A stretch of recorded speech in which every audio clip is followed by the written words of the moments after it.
Hey everyone, and welcome back. Today we diving deep into the cosmos to talk about one of my favorite superhero teams, the Guardians of the Galaxy.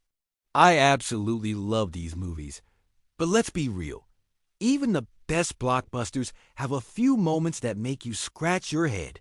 So let's explore some things in the Guardians films that just don't quite add up. First up, Star-Lord's Walkman. This thing is a relic from the 80s, right?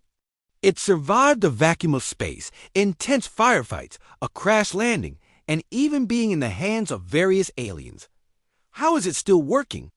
The batteries alone should have died decades ago. And where is he getting replacement headphones? Are there spacefaring Radio Shacks we don't know about? It's a fantastic plot device for the awesome soundtrack. But logically, it's a bit of a stretch. Next, let's talk about the Universal Translator implants. It's super convenient that everyone from Xandar to Nowhere can understand each other perfectly.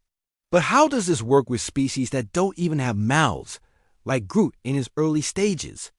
And what about written languages? When they're reading screens or signs, is it also being translated? The movies just kind of wave a hand and say space tech, but it raises so many questions about how interstellar communication actually functions. And speaking of Groot, his powers are amazing, but also a little inconsistent. Sometimes he seems nearly indestructible, regrowing from a single twig. Other times, he takes damage that seems to really affect him. He can create a massive protective sphere to save the team from a crashing spaceship, which is an incredible display of power.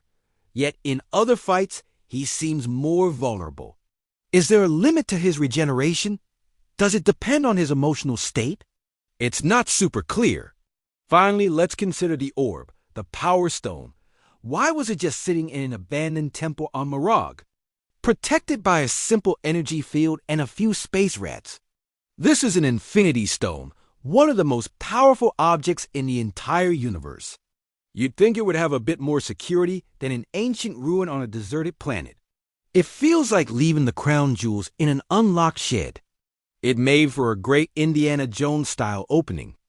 But the security was surprisingly lax for something that could wipe out entire civilizations. Of course, none of these things stop the movies from being incredibly fun and heartfelt. Sometimes you just have to suspend your disbelief and enjoy the ride. What are some things you noticed that didn't make sense? Let me know in the comments below. Thanks for watching, and don't forget to like and subscribe for more deep dives into your favorite movies. See you next time.